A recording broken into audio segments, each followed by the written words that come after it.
All right. Thank you for being here, for talking to kids about boundaries, consent, and porn. This is, again, a caregiver empowerment session. So these are all practical tips that caregivers can use when they're just trying to, develop that relationship with kids around these really tough issues, okay? So a little bit about us and why we're doing this. So NC Stop Human Trafficking has a vision of a state free of human trafficking, and we have a mission to create communities actively working to abolish human trafficking. This particular caregiver empowerment session is designed to give parents, caregivers, or anybody who really deals with children some kind of guide rails about, and not only guide rails, but practical tips about how to talk about these hard issues. Because when we're able to empower our caregivers to talk to kids about these issues, we are of the mind that will prevent a lot of abuse, exploitation, bullying. It really runs the gamut, right? And as we go along, please put your questions in the Q&A box, and I'll be happy to answer them as we go. So we achieve our mission and pursue our vision with 4 action items. The first is education. So when we equip community members, service providers, and professionals to identify human trafficking and make appropriate referrals, that's a big part of what we do. But we also do education around prevention. This is one of our prevention pieces. We also collaborate. Human trafficking is a multifaceted issue, and that's why collaboration is a must in the fight. So human trafficking doesn't operate in a vacuum, and there are a lot of moving pieces when we talk about vulnerabilities and victimization. Legislation. So we believe that change begins with sound policy decisions. So we advocate for stronger anti-human trafficking legislation on both state and federal levels. And then we also introduce fair trade products into the local market. That's kind of our program that we hope will reduce or help reduce labor trafficking around the world. Fair trade products are products made without child labor, without slave labor, for fair wages.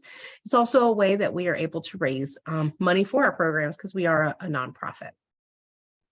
So with that, I'm going to ask you one more time to fill out the survey. If you haven't done it already, just scan the QR code and I'll give you 1 minute to handle that. And then we'll go ahead and get started.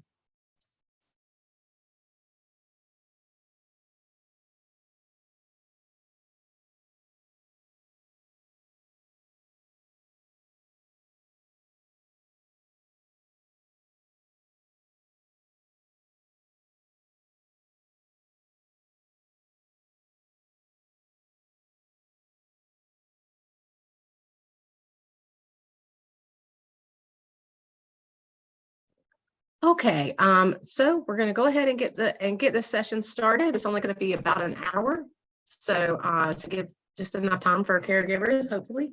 If you aren't able to sit in the whole session, totally understand that. We are recording it, and we're going to send out follow-ups, and this is going to have the recording in it. So let's go ahead and start.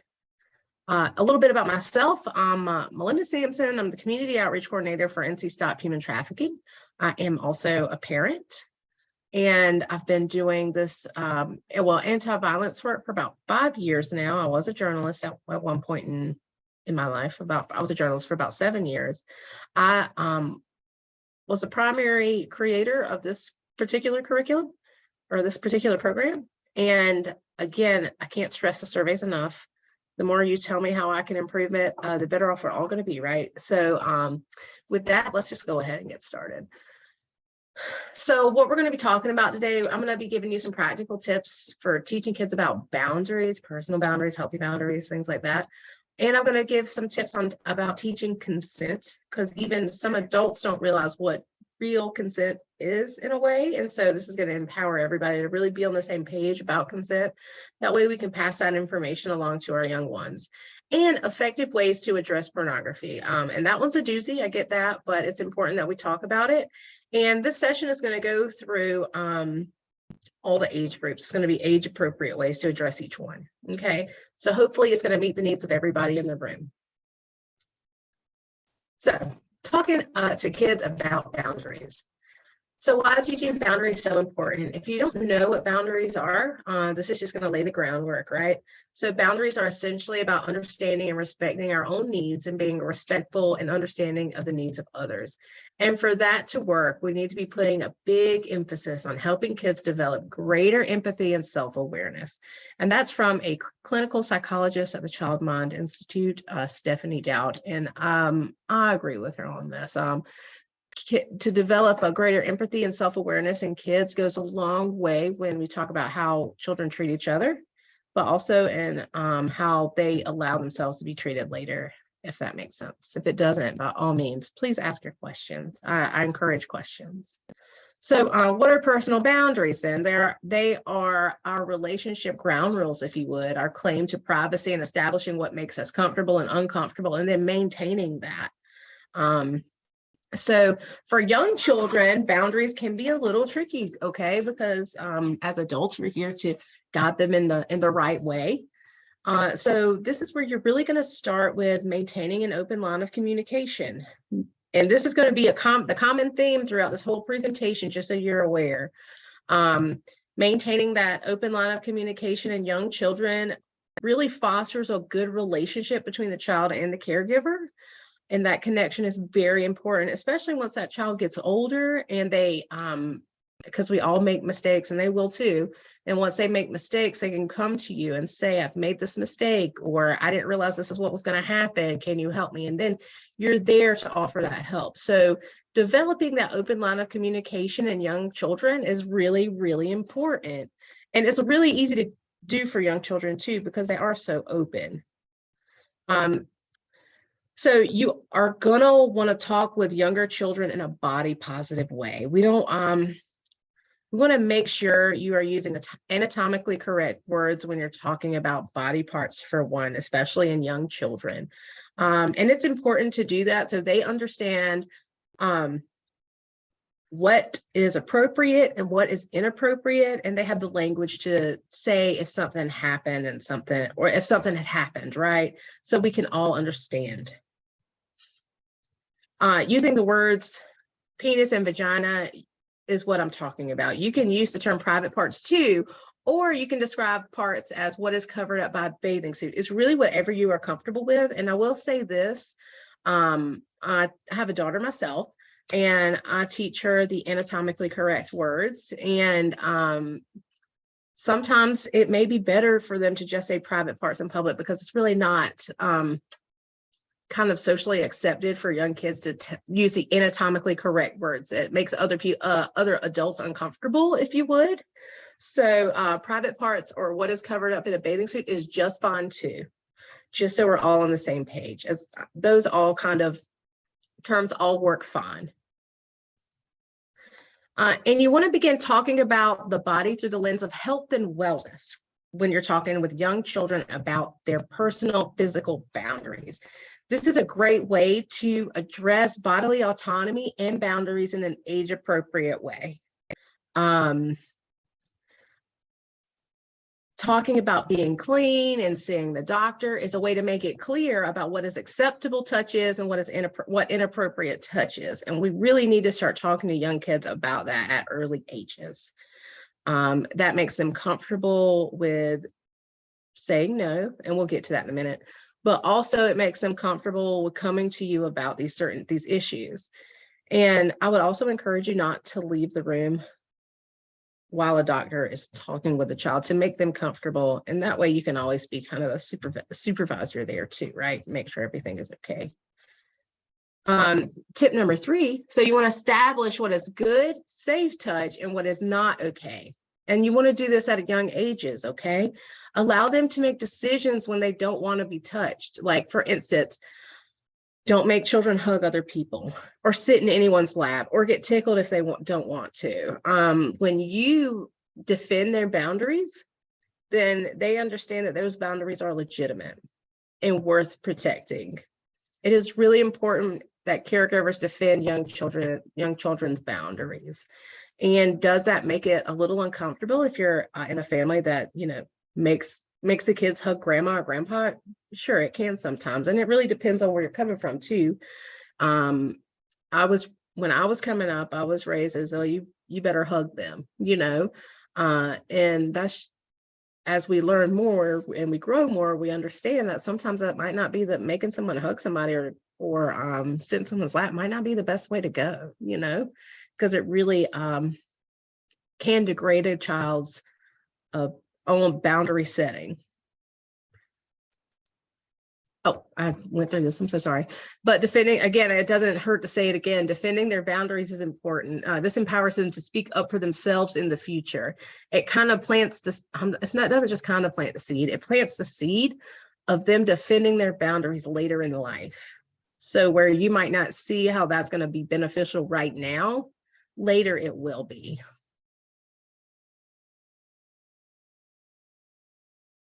And the tip number 4. You want to let them know that exposure to pornography or other people's private parts is not okay. It's actually non-contact child abuse, number 1. And letting them know up front, just going ahead and talking to children in an age-appropriate way, not to frighten them or anything, but just say that is not okay. If that happens, come let me know, and work through that. And because a lot of kids are exposed to pornography, whether it's purposefully or accidentally, or exposed to other people's private parts, right? And if it's purposefully, and that is non-contact child abuse, child sexual abuse. So it's really important that you go ahead and kind of lay out what's appropriate and what's inappropriate for young children, so they know how to navigate the world as well. Because if that happens and they know that's not okay, they'll tell you, and it won't escalate. It might prevent escalation. If you're confused about how to talk to young kids about boundaries, these workbooks are really good. The Say No and Tell. We actually have these in our office. So if you're interested in getting a copy, you can always email me. In the follow-up of this email, I will let you know how you can get a copy from us or how you can get a copy from the publisher. And it's just like a step-by-step to where you walk through the book with your kid, and it might make it more comfortable for you. I understand these are tough things to talk about as caregivers, right? Now, boundaries in adolescence. So for instance, what you hadn't addressed this issue already yet when they were young children, and that's okay. And it's actually totally normal if you hadn't, right? This is a relatively new concepts in some places. So it's completely normal. So what I'm again going to say is maintain that open line of communication, right? Especially with adolescents and teens, because this is where they're going to need that relationship with their caregiver. And you want to be the one to start the conversation. You want to find out what their boundaries are, what they have, and maybe they don't have any. And it's important to establish where that child's at and where their boundaries are. And when you find out if they need help developing boundaries, or if their lack of boundaries is really really harming them or going to be harmful to them, it's good to know. It'll be good to know, so you can be an intervention if it's going to be necessary, right? And when they tell you what their boundaries are, it's really important to honor them. Show them their boundaries are important. When they say, I'm not comfortable with this, talk with them, figure out why they're not comfortable with it, and give them that same kind of respect, right? And again, as a parent, I understand that it's going to be a tricky way to navigate this, right? But at the end of the day, you have to honor their boundaries so they can have it legitimized in their own mind, so they maintain their boundaries into their late teens and adulthood, right? And I hope that makes sense. If it doesn't, I do encourage you to ask questions in the Q&A box. And another tip is empower them, right? Give them the tools. Let them know they don't have to rush emotional involvement in a relationship. That is not necessary. Letting them know that really goes a long way in how they adjust their relationships or how they operate within relationships, whether it be friendships or romantic relationships. And let them know they don't have to rush physicality in a relationship either. kids are bombarded with a lot of misinformation and a lot of peer pressure around this, and when you let them know they don't have to, it is not necessary to maintain a relationship. And if that relationship disintegrates because the other person did not respect that boundary, let them know that that may happen and it's going to hurt sometimes. But at the end of the day, it's important that they're in relationships where their boundaries are respected. It's also important to instill it in them that they don't owe anyone sex ever when we're talking about adolescents and teens. This is important because when we talk about prevention of exploitation, or prevention of sexual assault too, the idea that these kids are kind of given is, well, I gave you this, now you have to do this. It's very transactional, and letting them know that relationships aren't transactional and should never be, not only goes a long way in establishing their boundaries or helping them establish their boundaries, but it really does empower them to have good, healthy relationships in the end, because at the end of the day, no one wants a relationship that's transactional. Like, I have to do this to have this. I have to have sex with them for them to love me. Making sure that that's established, that they don't owe anyone anything around sex, then that's going to be very, very important. And you should just say it out loud to them. I would recommend it. But again, it's always really going to depend on, the relationship you have with that adolescent or teen as well, because you would know best about how to approach this issue with your adolescent or teen, because you know them the best, right? So whatever suits their personality is how you're going to instill in them that they don't owe anyone sex, right? Now, digital boundaries, and this session is a precursor to tips for keeping kids safe online, but digital boundaries are very important too. Digital boundaries and internet safety and online relationships, kids need guidance around that too, but they take what their caregivers teach to them about those boundaries and what they understand about consent into the digital world, right? So as you establish this in person, you can translate a lot of this into their online activity as well.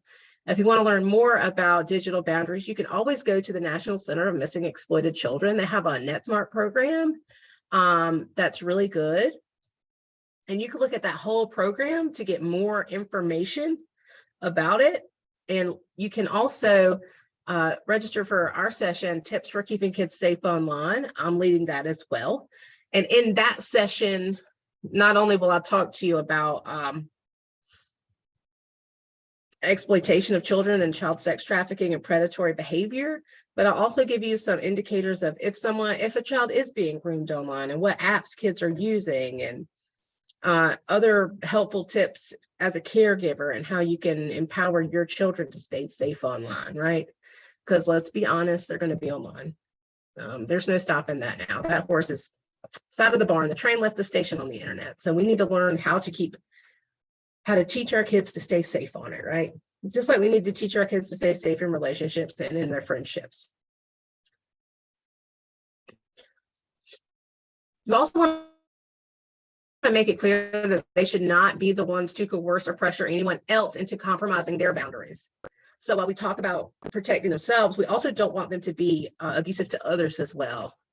So teaching kids that mutual respect at young ages and into adolescents and teens is very important. And frankly, adolescents, teens, and young children see what we do as adults, and they mimic that. So if you're doing an inventory of how you respect boundaries and you find that they might be lacking in some areas, because we're all human and that's how it happens sometimes, then revisit that and kind of adjust so the young people you care for end up respecting other people's boundaries and don't become, they don't become bad friends or bad romantic partners, and they also, at the extreme, don't become predators. Now, does anybody have any questions about boundaries? If you do have questions, please put them in the Q&A box. we'll go ahead into what consent is. If you will, if you're feeling like it, what are your ideas of consent?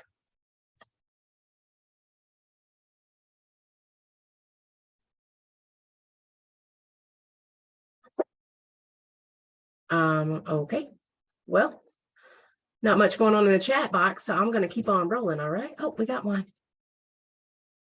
And informed consent. Yes, thank you so much. And I found in my work and in my personal life that many adults don't know what full consent is. So it's because we hadn't really addressed consent very well in the past, and we're doing a lot better about it now. I feel like there's a lot of progress being made around that. So teaching kids about the skills of consent can help reduce sexual coercion, harassment, and even assault. It also reduces exploitation among children. It reduces commercial sexual exploitation of children, and that's human trafficking. That's why we do this presentation, right? We want to make sure that not only does it reduce victimization, but it also has the capacity to reduce perpetration. So love is respect, and I like their definition. It says like both or all partners are able to openly talk about and agree on what kind of activity they want to engage in, whether it's holding hands, kissing, touching, intercourse, or anything else. Is really important for everyone in the relationship to feel comfortable with what's happening. If you want to boil consent down into a little snippet, is full-throated, enthusiastic, yes, right? It is an enthusiastic yes. That is what consent is.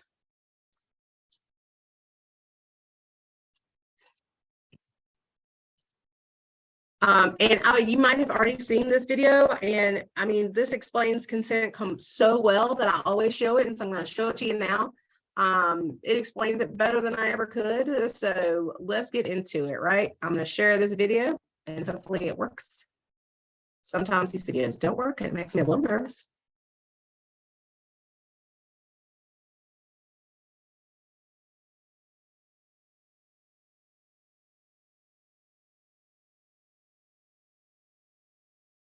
If you're still struggling with consent, just imagine instead of initiating sex, you're making them a cup of tea. You say, "Hey, would you like a cup of tea?" And they go, "Oh my God, I would love a cup of tea, thank you." Then you know they want a cup of tea. If you say, "Hey, would you like a cup of tea?" And they're like, I'm not really sure. Then you can make them a cup of tea, or not. But be aware that they might not drink it. And if they don't drink it, then, and this is the important bit, don't make them drink it. Just because you made it doesn't mean you're entitled to watch them drink it. And if they say, "No thank you," then don't make them tea. At all. Just don't make them tea. Don't make them drink tea. Don't get annoyed at them for not wanting tea. They just don't want tea, okay? They might say, "Yes, please, that's kind of you." And then when the tea arrives, they actually don't want the tea at all. Sure, that's kind of annoying as you've gone to all the effort of making the tea, but they remain under no obligation to drink the tea. They did want tea, now they don't. Some people change their mind in the time it takes to boil the kettle, brew the tea, and add the milk. And it's okay for people to change their mind, and you are still not entitled to watch them drink it. And if they are unconscious, don't make them tea. Unconscious people don't want tea, and they can't answer the question, "Do you want tea?" because they're unconscious. Okay, maybe they were conscious when you asked them if they wanted tea, and they said yes, but in the time it took you to boil the kettle or brew the tea and add the milk, they are now unconscious. You should just put the tea down, make sure the unconscious person is safe, and this is the important part again, don't make them drink the tea. They said yes then, sure, but unconscious people don't want tea. If someone said yes to tea, started drinking it, and then passed out before they'd finished it, don't keep on pouring it down their throat. Take the tea away. Make sure they are safe, because unconscious people don't want tea. Trust me on this. If someone said yes to tea around your house last Saturday, that doesn't mean they want you to make them tea all the time. They don't want you to come around to their place unexpectedly and make them tea and force them to drink it, going, "But you wanted tea last week," or to wake up to find you pouring tea down their throat going, But you wanted tea last night? If you can understand how completely ludicrous it is to force people to have tea when they don't want tea, and you are able to understand when people don't want tea, then how hard is it to understand when it comes to sex? Whether it's tea or sex, consent is everything. And on that note, I'm going to make myself a cup of tea.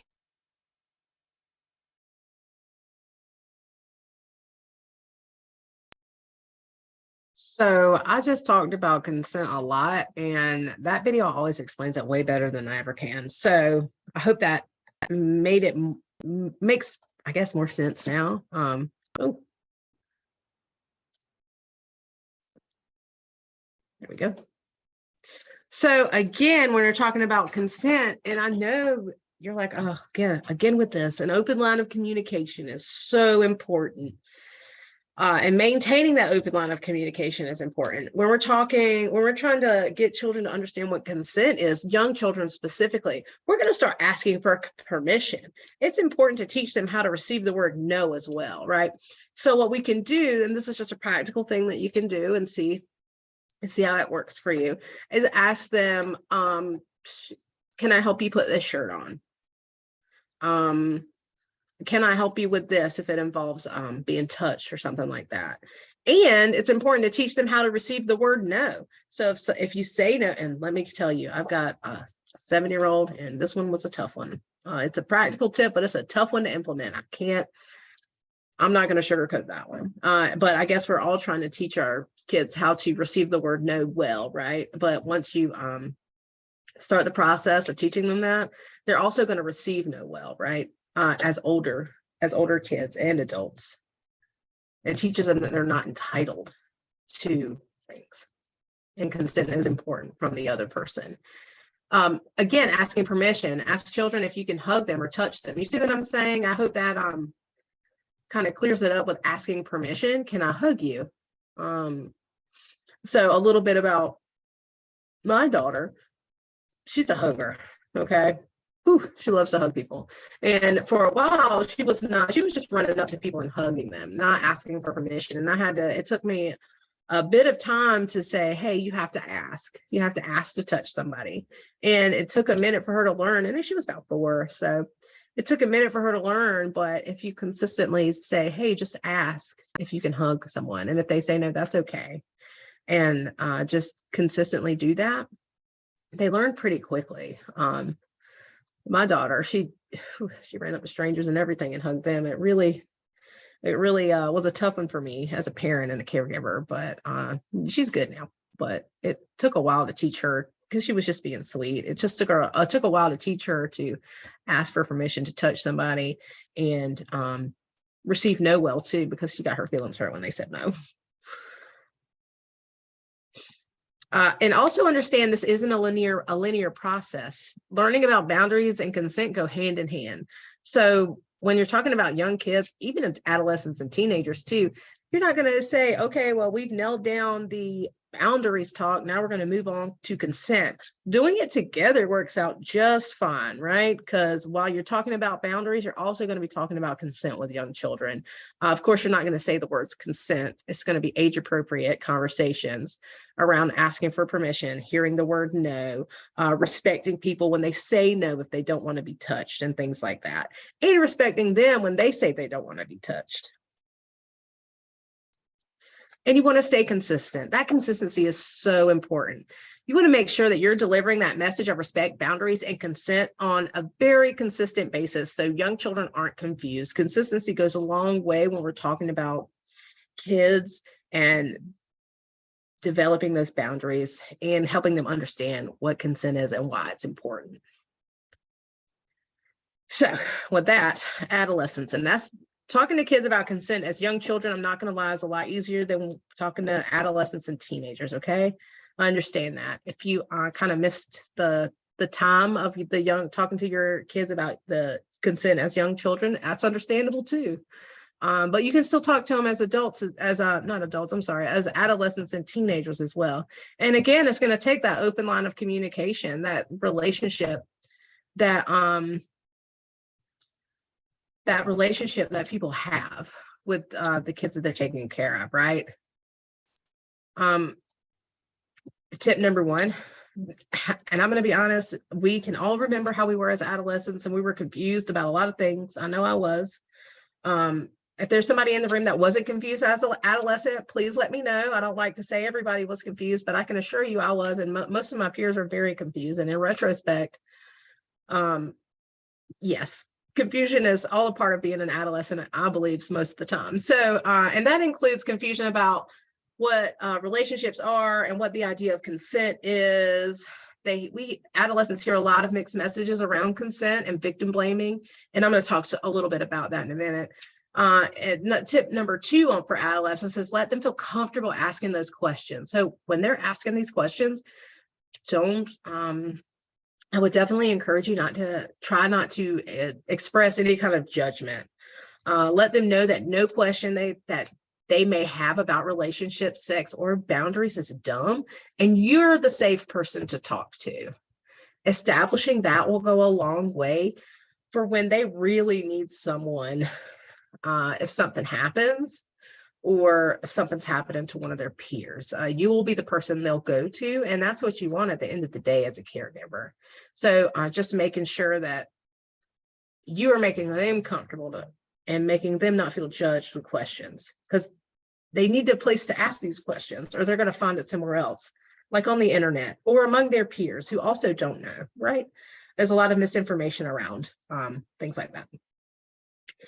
As adolescents, you also want to begin defining what sexual harassment is in like let them know at the adolescent age of what sexual harassment is. You want to drive home the point of their body belonging to them and respecting their boundaries again. When you treat adolescents with the respect and show respect to their boundaries, then they will do that with other people, and they will expect it from other people. You also want to avoid using language that blames victims of sexual harassment, such as they shouldn't have been wearing something like that, or they were asking to be bothered. When you do that and a kid hears it, when they become, if they're victims of harassment, then they're going to put the blame on themselves, and they're not going to reach out for help. And it's going to they're going to feel a whole lot of shame around it.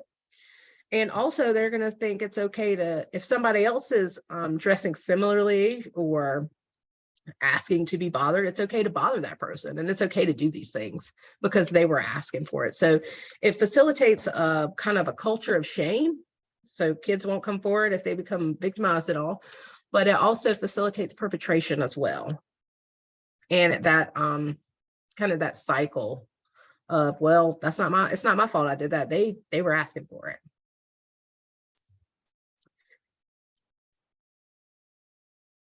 Oh, I just said that. It confuses the message to children and offers a way for them to justify or encourages bullying and harassment if they do perpetrate it. Again, I want to drive that one home. We're not just talking about making sure our kids are protecting themselves. Okay, we're talking about making sure our kids aren't perpetrators too, right? Nobody wants their children to be bullies or mean in any way either. And so this is a good way to prevent both. Again, drive home the point of their body belonging to them and respecting those boundaries. Again, the more boundaries you respect in your adolescence, the farther you'll illustrate to them through your actions what it looks like and what it feels like to be respected as a person. And you want to talk about what healthy relationships are. So discuss what it means for both to agree on what they will do together. For example, hugging and that first kiss and the subsequent kisses after that one, right? You want to really drive home with adolescents what a healthy relationship is and what's okay in a relationship and what is not okay in a relationship. And it's important to address that in a non-judgmental way. And you can find out a lot of things if you ask those wandering questions. You know, questions that are just pretty open-ended, and they just go with getting to know that kid and what's going on. Again, look at that open line of communication one more time. If I don't beat a dead horse on that one, nobody will. This is just very important. So in teenagers, the golden rule is having the open line of communication again, being the safe person that kid can go to, because most kids just need a safe person to talk to that aren't their peers. Not that I'm saying they don't need friends. I'm just saying as adults, we know a little bit more than adolescents and teenagers do about what boundaries are and healthy relationships are. We should be the safe people that they can go to for help or for questions. For teenagers, you want to talk about consent and its connection with alcohol and drug use, right? Talking about alcohol and drug use doesn't encourage drug use, but it encourages safety. A lot of caregivers are really uncomfortable with talking about this with their teenagers. They don't want their teenagers to think that it's okay to drink or use drugs, but talking about it isn't saying it's okay. It's saying, listen, this might happen. If it does, this is what is okay and what is not okay. If you have any questions about that, please put it in the Q&A box. Some caregivers really do struggle with the idea of talking to teenagers about alcohol use and drug use and how that connects to consent. And you want to be clear about what free consent is. This idea will also play a role in their set boundaries, right? It's important to apply this to adolescents as well, just so we're kind of on the same page. But being clear about what free consent is, consent without coercion,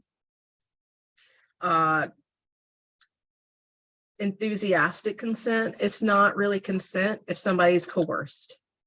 If they're given a set two choices and they're both bad, right? Just so we're all on the same page about that, we want to be very clear with adolescents and teenagers about what free consent is. And again, it is an enthusiastic yes. If it's okay, all right, you've just been talking about this the whole time, I guess I'll just do it to get through it. That's not free consent, and we want to make sure our adolescents and teenagers know that. Anyway, with that, I'll take some questions if there are any.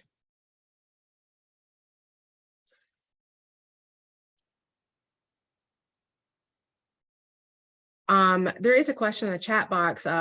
People get so offended when I don't want to shake hands or hold hands. I understand that. I'm not a hugger, and people get offended when I don't want to hug people. So how do I not worry about offending them or how they react? That's a good question.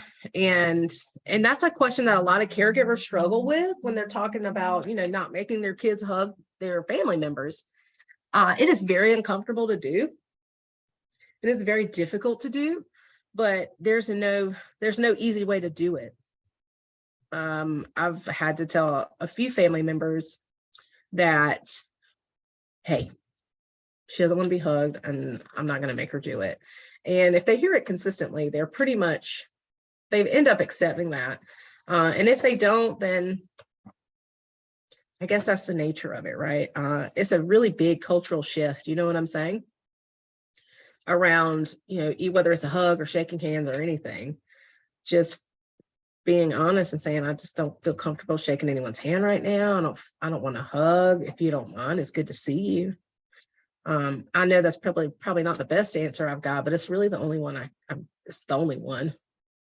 And I hope that made sense. If it didn't, please ask a follow-up question in the Q&A. Can you define it? Young children are going to be children between the ages of, it's really going to, I started when I'm talking about boundaries, I started at a young age around 3 with my daughter. So I would say between 3 and up to like 9. And when you go into adolescence, like 9 to middle school ages, and then teens, 13 and up.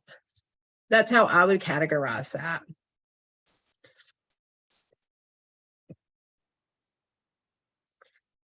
So talking to kids about porn, this is actually going to be the toughest one. It's going to make everybody uncomfortable.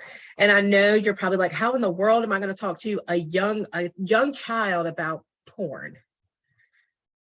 I'm going to give you some tools. I'm going to, hopefully they'll make you a little bit more comfortable, but at the end of the day, this conversation it's just not a comfortable one, right? And it's important to talk to kids about it because the availability of pornography online makes it important. The prevalence of it, and they'll come across it. It's just bound to happen. The average age of the first pornography exposure is 11 years old, and that's you typically accidental or sometimes they seek it out. They have questions and they feel like this is the way they can answer those questions. Most pornography now teaches viewers to disregard consent and boundaries altogether. I'm not sure if you're familiar with the nature of pornography or the industry, but a lot of it's very violent. And I don't want to get in the weeds about the consumers around pornography, but a lot of the most demanded pornographic material is actually sexual assault or depictions of sexual assault and aggression. It also teaches children that it's okay to not have a single boundary at all, and this is normal, and this is life. And as adults, we know that what's online, the pornography online is not a normal relationship. It is not a normal sexual relationship.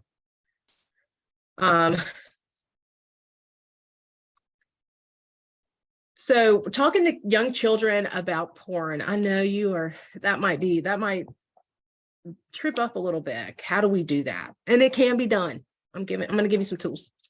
Again, that open line of communication goes a long way.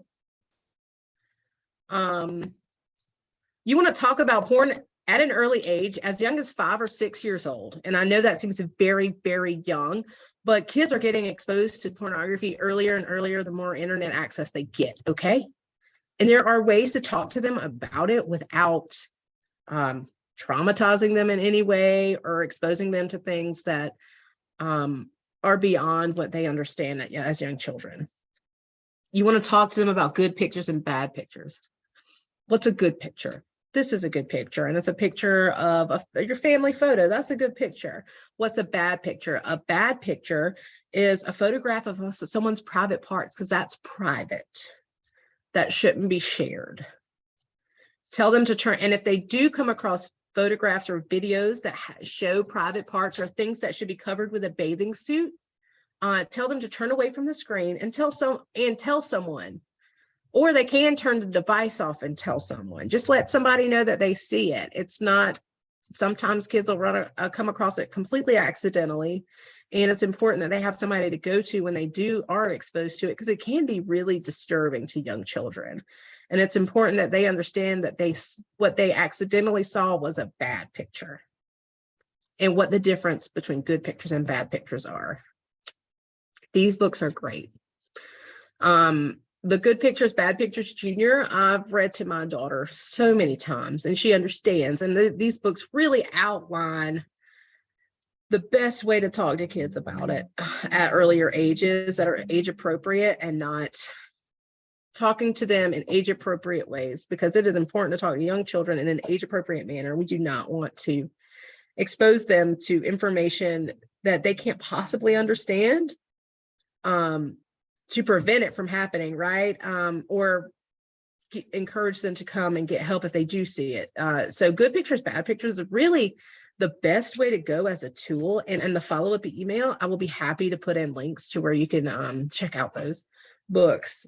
And, I would definitely encourage you to buy one for your family if you have young children, because they really do outline it so well when you're talking to kids about what a good picture is and what a bad picture is, so they can understand.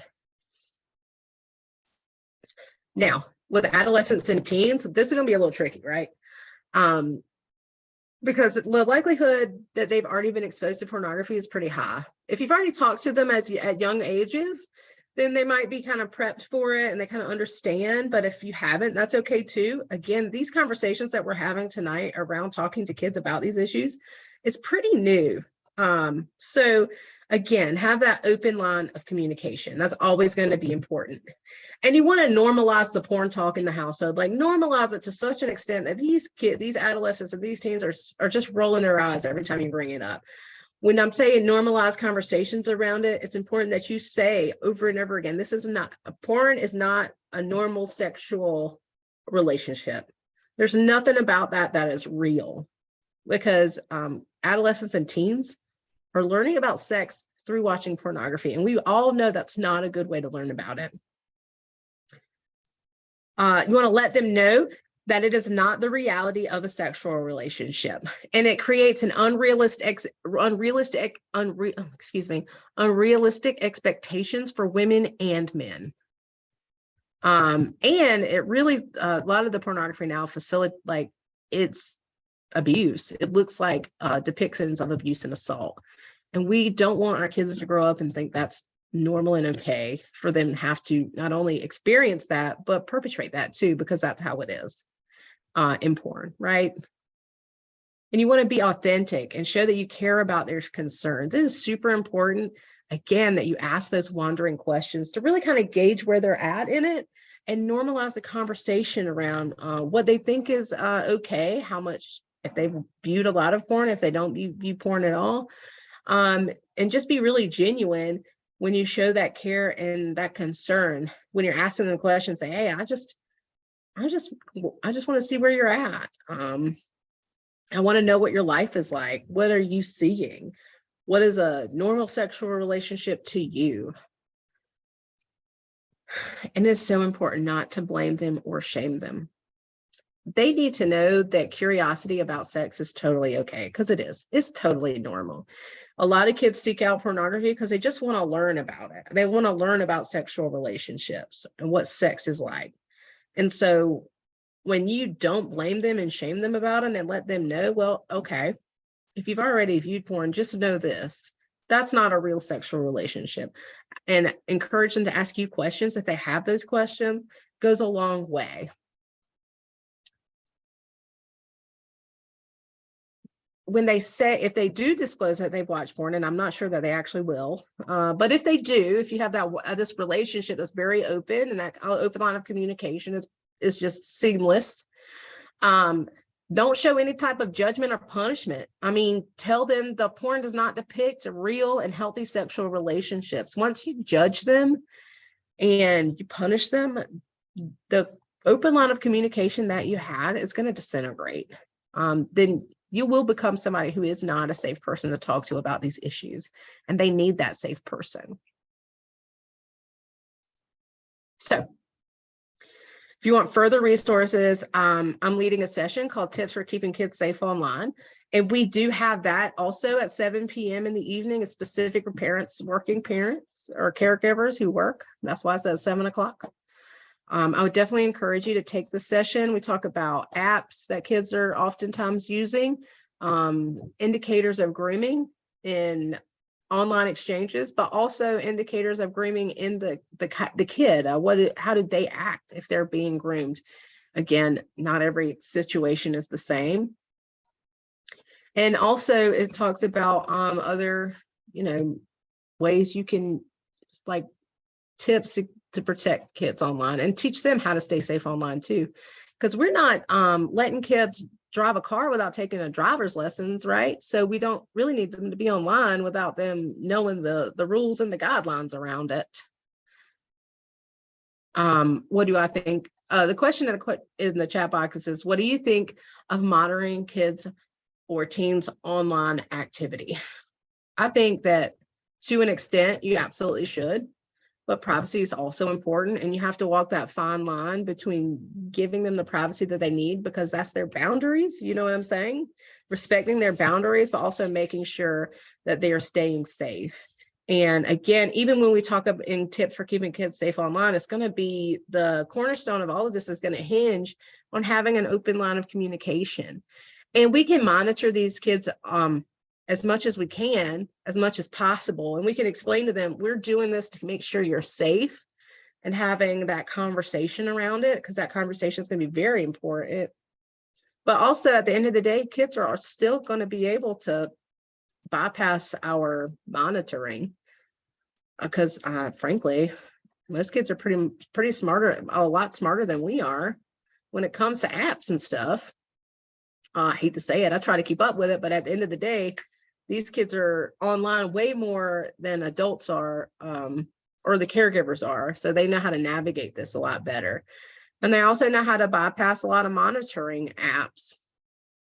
But there are rules you can have in place, household rules that you too would have to follow, that really reduces grooming in unhealthy online activity.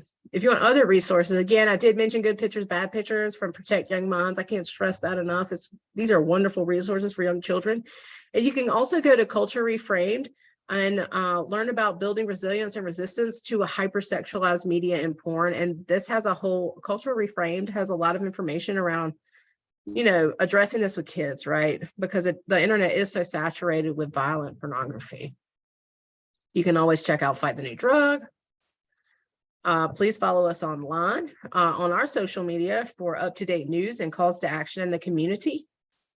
You can contact me personally. Pam is my boss, and she's the founder of NC Stop Human Trafficking. And if you have any questions, please ask them. If not, please take the post survey, if you will. And let me put the post survey link in the chat box as well. So I'm going to stop sharing for a minute and do that. And I'm going to be here for a while to answer any questions you may have.